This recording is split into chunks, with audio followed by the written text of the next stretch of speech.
Hey, what's up, everybody? Welcome back to another episode of the Seven Figures or Bust podcast, the number one podcast in the world for growing your insurance business to seven figures or above. I am joined with two spectacular guests here with me today. Two people that I'm proud to be able to call partners, two people I'm proud to call friends, and they have done such an amazing job in such a short time building a fantastic business in Florida. I'm joined with Jessica and Tyler McDaniel of Mac Insurance. Guys, how are you today? Hey, How what's are going you? on? Thanks Doing for good? having us. Always. It's long overdue. We probably should have done it prior to this. But guys, let's start from the beginning, right? So you guys have done such a fantastic job, in kind of building your business and coming a really long way from, you're moving into a new office building right now. You're hiring staff, you're really growing at a super expedited rate. And it's so fun for me to get to watch. Let's go back to the beginning though, right? Like you guys got into insurance and you guys kind of really have a very interesting journey, in my opinion, that's super inspirational, super motivational for people. Let's go back to the beginning. How did you guys get into insurance? And was one of you in before the other? Let's talk about the You wanna intro. take that? Sure. Yeah. So in 2020, when COVID happened, both of us had pretty well-established careers. I was in dentistry for many years. I was a dental hygienist, and Tyler was in the marine industry, transportation. He was a port engineer for many years. So we kind of already had pretty well established careers, but then 2020 happened, the COVID thing, and we know a few people, distant family that did insurance. And when COVID happened, it was kind of a concern for my job, especially both of us actually, that we wouldn't have, work. We had two young children at the time, still do, but one of our second daughter had just been born. So we had literally an infant. Yeah. And I decided, okay, I'm just going to get my license and we'll see what happens. So I ended up getting my license in 2020. I kind of dabbled in it a little bit. Tyler really hadn't at that point, but he just kind of followed suit. He got his license, and then It was like a few months later, I think. and then after that, we just kind of, I decided, okay, like I'll just do it, on the side, right? When we always say like, this isn't something you do on the side, but I would find that out later. So I did it in the evenings after I would come home from work. And then it just kind of took off a little bit. I was doing both, and I was like, man, like I just don't know how long I can do both. By that time, Tyler had gotten licensed, and he was just like, okay, like, if we're going to do this, like we probably just need to pick one or the other. I mean, we were in between both jobs, had the two kids that were really young. It was just a lot. So I ended up in 2021, I just decided, okay, I'm just going to quit my job. I have a license, if this thing goes south, but I'm just really going to invest and put in myself, in this industry and just see how it goes. And the plan was that I was going to go first and do that. Tyler would still work, and then he was going to follow me once I got, kind of established. Well, 6 months later, Tyler quits his job because he was like, I'm just going to do it. There's no right time, I just felt like I had a good game plan and strategy. I'm like, okay, if I can try to close this many deals a month, and this is my strategy. Yeah. So we could do it. We could make it happen. And everyone thought we were crazy. Our family was like, what are you guys doing? You have these great careers. What's wrong with you? So we're like, we're just going to do this. And we literally had 17 clients, I think. Wow. Between the two of you. Between the two of us. Yeah. Yeah, we were super part-time. Like I would come home really late and like just dread. Like I was working telemarketing leads at that time.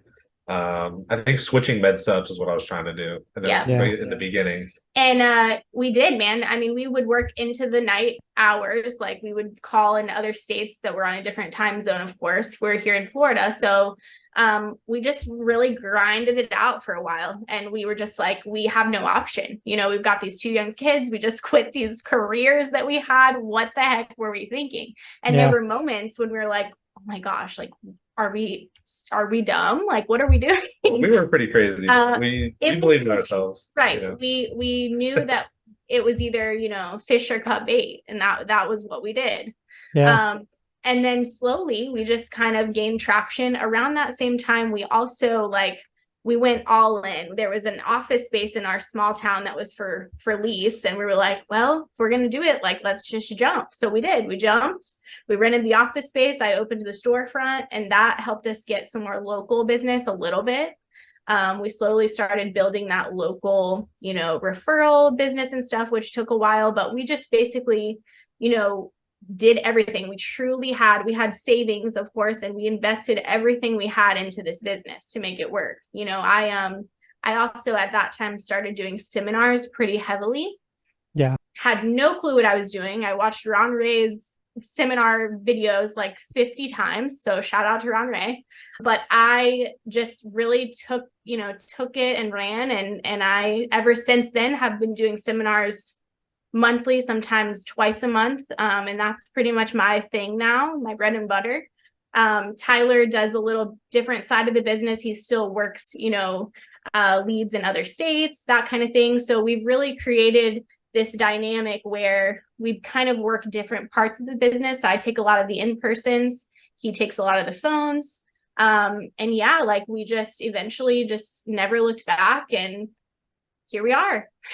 Wow. I mean, there's so many things I want to highlight and kind of touch on here a little bit, but the first thing I'll start with is, you guys are the definition of a power couple, because both of you are fantastic producers. Both of you are so smart and so hardworking. And I think you guys complement each other really well. I remember the first time I met you guys, I just remember walking away being so impressed. I was like, those guys, they are incredible. They're so smart, but they complement each other's, their strengths complement each other just like a glove, hand to a glove. And it's so cool to see. But the thing that jumps out to me the most is the fact that you guys, at 17 clients for the business total, right, walk away from these two established good jobs, right? Yeah, for established jobs, established careers. And and to be truthful, I think it's not something that's popular to say. And the recruiters don't like to say it. The big, FMOs don't like to say it. They're always talking about how you can grow this business with no money, and you can grow this business on the side. But the reality, I think, is for somebody really to make it and to really do big things, they have to take risk. Big risks, yes. And you guys did that as much as probably anybody I know in the space, more than myself when I started even, you guys took a humongous risk and laid it out on the line. And, it's not warm and fuzzy to say, but I think ultimately to make it in this business, I think it's going to come with risk. I think everybody's so obsessed with trying to grow and trying to build with doing it this safe way, don't scrape up against the side of the walls, let's stay intact here.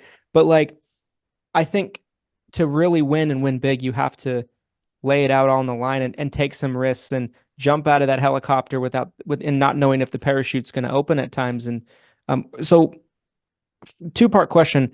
First part of the question is do you guys agree with that? When you guys see people online talk about well, you don't need money to grow this business, and you can do it part, all these cliche things you hear about. It's oh, it's okay, little Billy. It's going to be safe. You're going to be all right.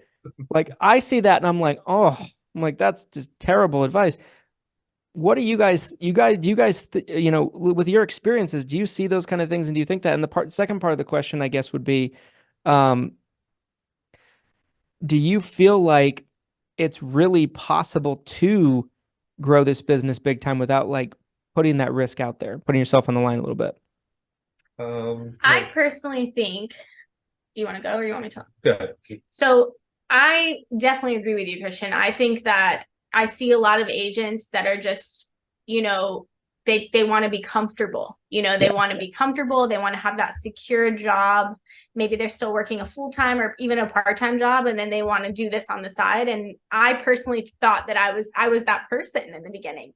And I just, from experience, knew it doesn't work. You can't, there's not enough hours in the day, right? You can't, as much as great as it seems, it's much more difficult to grow at a significant Part-time. pace doing it part-time, so it was like, it was for us, we're either going to dip our toe and never get anywhere, or we're just going to have to dive in.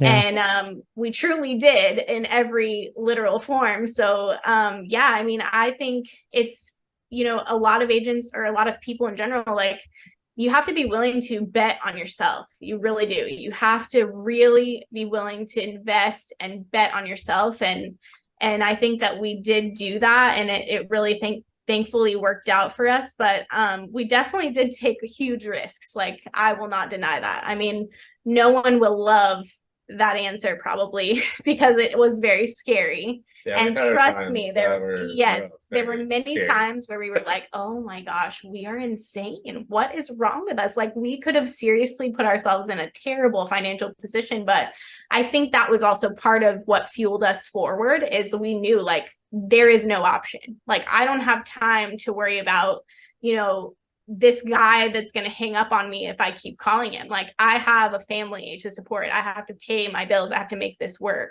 And I think that that's the key. When you don't give yourself an option of comfort, you just propel even quicker forward. And I would say, to go off that, I would say I can see why people don't recommend that, because it'd be hard to just I can't honestly say I would tell someone, second mortgage your house, max the credit cards out, just go for it, and then with a newborn baby. Right. I think that's a great point, right? Because, like, as some, coming from the point of view of somebody that advises agents a lot, right, and counsels agents and things like that, I feel like, even if I feel like that's the right answer and that's probably what is necessary, it's so difficult to advise that on somebody, because you don't know what that person has inside of them. You know what I mean? It takes a very special person, in my opinion. In your guys' case, both of you had that, I feel. But it takes a very special person to be able to go through that level of stress, to be able to go through that level of, uncertainty. And you're right, if it doesn't go well, they call it risk for a reason, right? Like, I mean, as insurance agents, we're in the game of risk. We're in the game of calculating risk, protecting risk, everything like that. And it could end really badly, right? If somebody doesn't have the work ethic, if they don't have the hunger to grow, if they don't have, like, the genuine affection for the business and wanting to learn everything they can, it's probably really bad advice if you don't have those characteristics. You know what I mean? Absolutely. And like, as a recruiter, not that I don't look at myself as a recruiter, but, like, if I'm putting myself in the shoes of a recruiter, like someone with an FMO or something like that, you don't want to be responsible for giving someone that advice and then potentially ruining their lives. It's really hard. It's a really hard conversation to have with people. We talk about that all the time. I'm like, I don't know that I would tell someone to do what I did. Yeah, no one told us to do this. We just made a plan and made it happen. I mean, even our families were like, you guys are insane. Like, what are you thinking? And we just, we were like, well, like, there's no turning back now, So yeah, I mean, I agree. It's definitely not, I don't know that I would, tell someone, hey, absolutely go quit your job today, put everything on the line and make it happen. But, it is also one of those hard truths where, like, you do have to just rip off the Band-Aid, I feel like, and that's how you're going to grow, This video is sponsored by none other than Hire Heroes, you guys. Hire Heroes should be at the top of your list when considering your virtual assistant needs. Let's face it, today, hiring employees and hiring staff for your business is harder than ever and more expensive than it's ever been before. And when you're a new up-and-coming business in particular, or even if you're an established business, sometimes the squeeze of the financials of hiring somebody stateside can be incredibly challenging. What Hire Heroes brings to you is an ability to tap into their best of the best team members that you can plug into your business for very affordable prices. One thing about finding and hiring VAs completely on your own is it can get a little sketchy because you don't always know who you're getting and who's working for you. The great thing also about Hire Heroes is they've gone through and done the work for you of vetting the people that you're going to be working with, and the people that you are assigned are only the best of the best and the shining examples of excellence within the company. So you know you're getting top tier talent and you don't have to go through any of the time or headache of vetting people and trying out multiple people to get there. There's a link down in the description so you guys can learn more about Hire Heroes and getting help for your business today. Yeah. And sink or swim, like the other thing too is like, and I don't mean this is going to sound mean to just people in the business, and I don't mean it to, but I mean this with love, everybody listening. Like, there are a lot of people in our industry that probably shouldn't be in our industry, right? Like they might not have what it takes to be their own boss and run their own business, and they don't have that entrepreneur spirit. Maybe they belong in the industry, but maybe they should be working for an agency. Maybe they should be LOA somewhere, and so sometimes people, I feel, have a self-awareness complex, where they can't realize something about themselves. And I always tell people, like, I want you to bet on yourself, but like there's some people like in our industry, like I will talk to them, maybe, if you guys talk to somebody and you're like, you kind of see it, you're like, I don't think you have what it takes. You need to have a certain kind of belief, confidence, and work ethic and everything else we've talked about to really, I think, make it as an entrepreneur. Being a business person's hard. You guys know, it's that's tough. Around the clock, there is no clock, there's no clock in, no clock out. You're always on the clock. What are some things you guys learned throughout building Mac Insurance that you felt like have been invaluable to you, right? Like to where like, I wish I knew this day one, what are some of those things? One of them for me is, in terms of, getting right down into like, getting business and everything, I think a lot of agents, we kind of thought this way too, is like, okay, what's the one thing we can do to like get these leads coming in or to market or whatever. And, for me, I've learned like there's nothing that works and a lot, it's like everything works a little bit, nothing works a lot. That's absolutely true. Yes. And, that's one of the things that really helped us grow the most, was that we were not, you have to be willing to try things, even if they totally don't work out, because that's how you learn. It's again with taking risks. The entire business is about taking risks. And that's the same with marketing, at least for us, like we've tried different things that absolutely do not work for us in our market that work really well for people that we talk to, like other agents in other places. And that's been kind of a hard thing to get past, is like, you'll kind of get frustrated sometimes, like, oh my gosh, like this person is doing so well doing this method of marketing and it sucks for us, but that is the one thing that for me I've learned, is that you just have to try everything. You have to have an open mind, and you might have different methods of getting, business that you never thought would work, but it's like every little thing contributes, and for me, that's been a big thing. Yeah. I guess for someone starting out, I would just pick something that you can afford and have consistency. Like if you're in that starting out phase where you can, because you're not going to be able to do your own marketing when you're first starting out. Right. It's like, you got to learn that. And that's what we've done. We've really invested in like teaching ourselves how to, I built our website and our Google My Business page and the Facebook ads, and like done a bunch of different courses, figured out how to do seminars, do our own mailers and all this types of stuff. Build out the automation that's really in our CRM. But starting out, you have to have a good consistent lead source, I think, that I guess just a decent script just starting out. Yeah, and you've just got to be willing to work it. Yes, for sure. You've got to have a grit, I guess. And Yes. that was hard for me too. That was some growing pains for me, because how many of us who have dialed leads like want to just keep dialing after you have like a million no's, but it's rough. And then you finally get past it, and you realize like you get better every time, Definitely. Yeah. It's that old saying, every no brings you closer to a yes, Yes. And I can't remember who I was talking to. I was having a conversation with someone recently, and they articulated it so well. And they, some real successful person in the industry. I think I was probably interviewing them. I don't remember who it was, but they said that this business is a business of no's. You're going to get, a significant amount more no's than you're going to get yeses. But the thing is, the if you can go through the no's to get to the yeses, you'll make a fantastic living in our business, because the yeses you get is actually a lot of business in the scheme of things. Yeah. Yes, it's definitely one of those growing pains. The beginning is the hardest part. Yes. Starting out is the very worst, the hardest part, because you don't know anything and you're really bad. And you'll only get better. You just have to hang in there, keep trying, and listen to your calls if you're recording them, which you should be. But it's can't give up. Right. It's really exactly. Can't the give trick. up. Yeah, I think that's great advice, and it's true. It's true. So Jessica, I mean, you're doing the seminars, you're doing a lot of in-person, kind of activities. Tyler, you're doing phone sales in other states, you're running ads and those kind of things.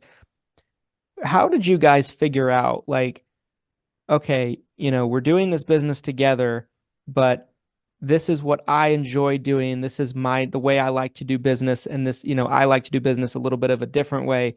How did you guys figure out that dynamic? Did you guys go through a little bit of a growing process of, like, you trying to do the same things as each other before you figured that part of it out?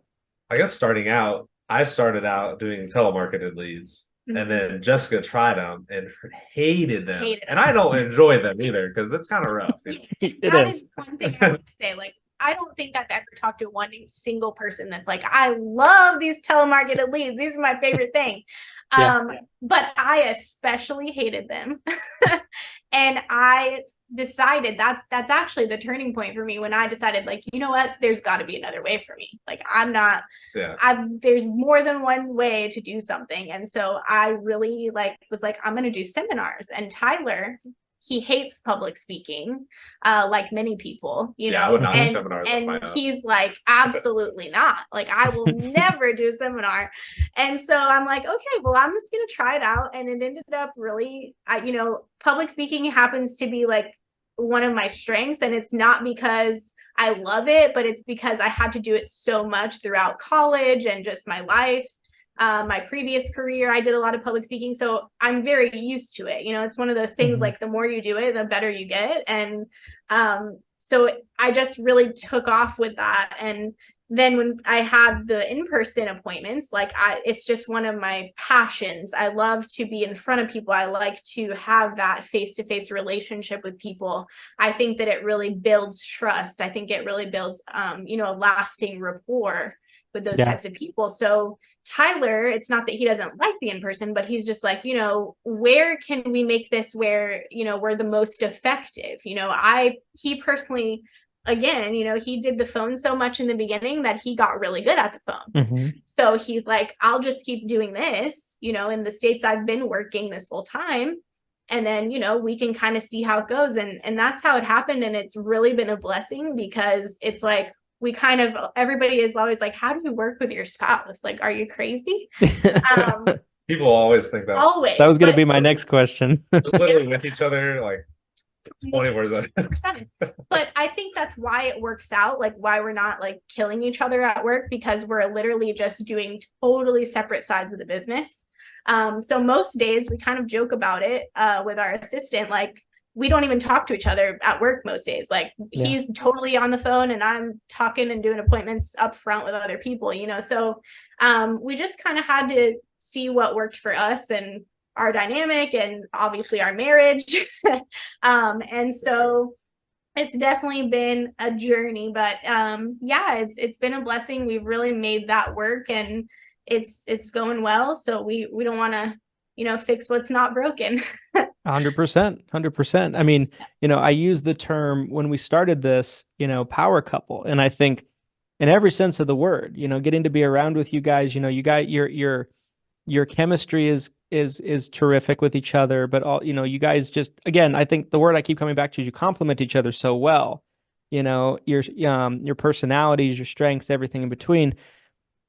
Other than that, I think that's some great advice, in terms of, like, I think it makes a lot of sense. It's almost like you guys are doing two different jobs. You're going to work, but like separate from each other, right? So like you're not driving each other crazy.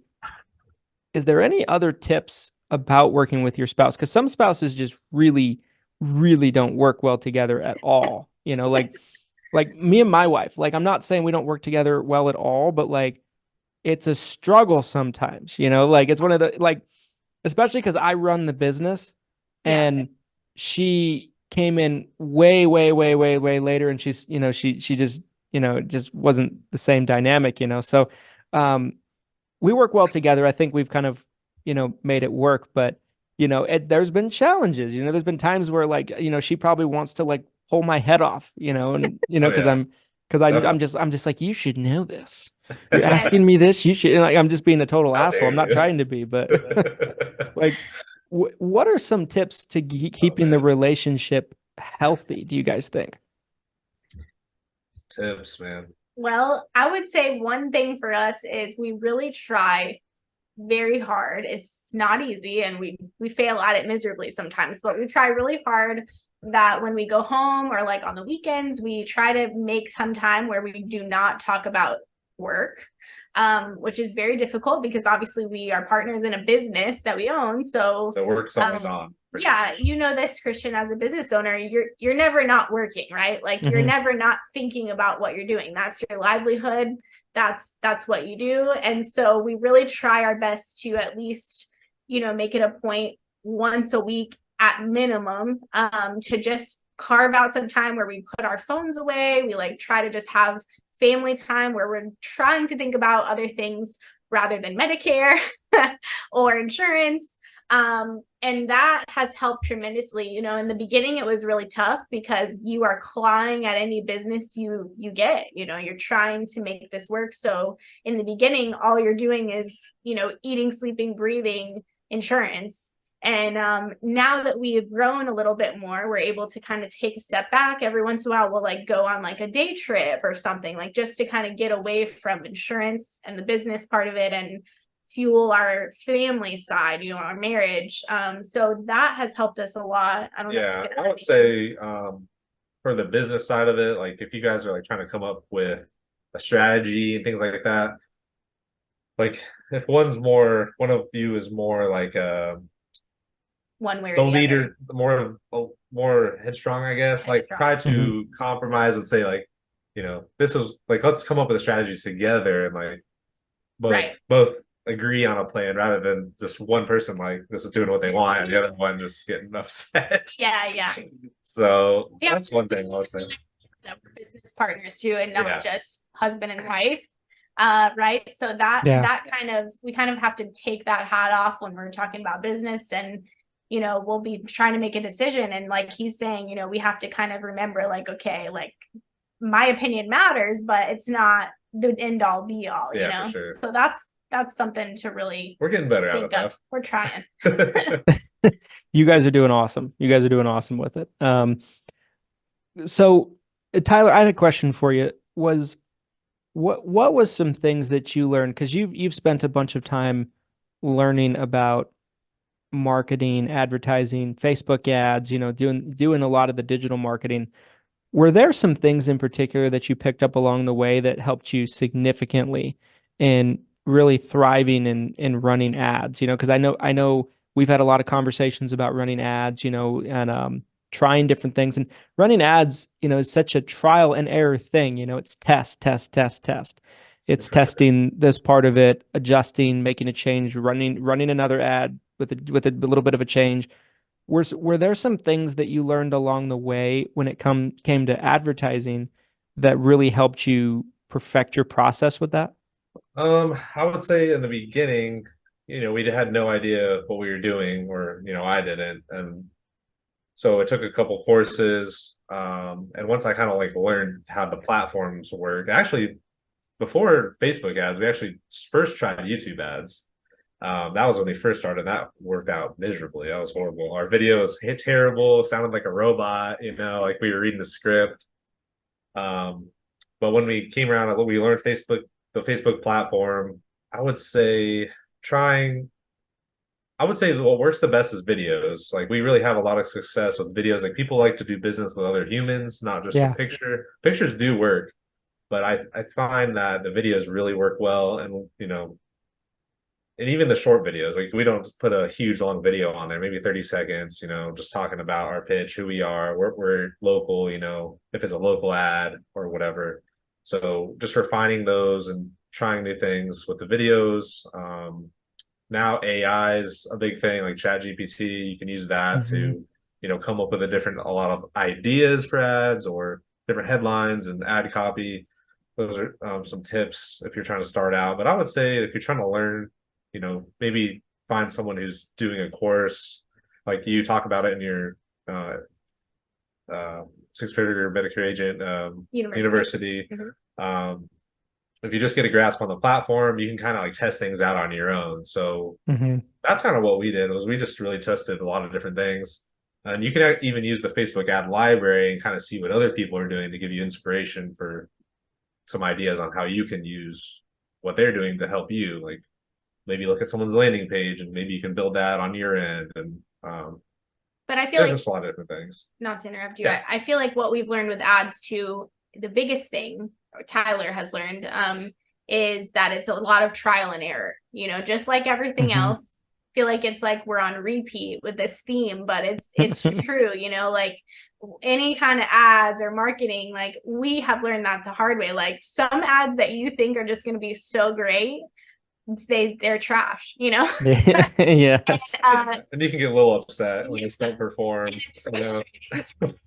That was a good one. I thought that was good, and then nobody liked it. Right. And that's so true. Like, and ads will work in an area and then maybe not another area. Like in like a demo, in a location, in a state or something. Like we've taken ads that for us were crushing, and we'll give them to an agent we work with in like, I don't know, Nebraska or something, and they'll run it and it flops so hard. And like, I'm like, it's the same ad. Like I watched them build it, everything like that. And I'm like, it's like, why isn't it working? I'm like, I don't know. I'm like, maybe Utah people are different than Nebraska people. I don't know. Sometimes that's the answer. Like, I just don't know. I don't know, like, and it's really frustrating. I think if there's any advice I could give to somebody, I think that's related to this, that's watching, is like, and I think it perfectly ties into this conversation, is like, if you want to be real successful and build a real business, I think you have to go into it with the understanding that experience trumps everything, trial and error, testing things, and not just with advertising, with everything, like how you hire people, how you train people, how you present to clients, it's like, oh, well, I used this phrasing to explain this. Maybe I should change that to this, that kind of thing. And I think the people that are the best in business, they're not looking for shortcuts. They're looking to perfect their process and everything. And I think that's what you guys have done such a great job at in a multitude of areas. Thank you. Thanks. I would say on the ads, well, it's a tough subject, but it is. Yeah, just the trial and error. I don't know. It's just tough. Trial and error. You really got to be kind of innovative with it. That's what I was going to say. So you really have to come up with unique ideas to stand out. So I can't really say just copy, like, look at Christian Brindle's ads and it's going to work for you, because like obviously it didn't for that other person. So you really got to try your own stuff, and that's what's really going to drive more people to you, because you're going to be different than everyone. Yeah. So try to come up with unique ideas, I think, too. Yeah, put your own spin on things, your own personality. I think there's so much truth to that. Guys, I want to be respectful of your time. I could keep you on here a lot longer than this. If anybody's watching this and they wanted to get in touch with you guys, right? I mean, maybe they're an agent in the area, maybe they're an agent in Florida, maybe they're an agent that's outside of Florida, and they might want to talk to you guys, or, maybe pick your guys' brain, maybe work with you guys potentially. Where could they best get in touch with you? Where's the best way? I'd say probably Facebook. I would say, add us on Facebook, shoot us a message. You'll find us in the group. We're very active, pretty active in the group, the 7-figure group.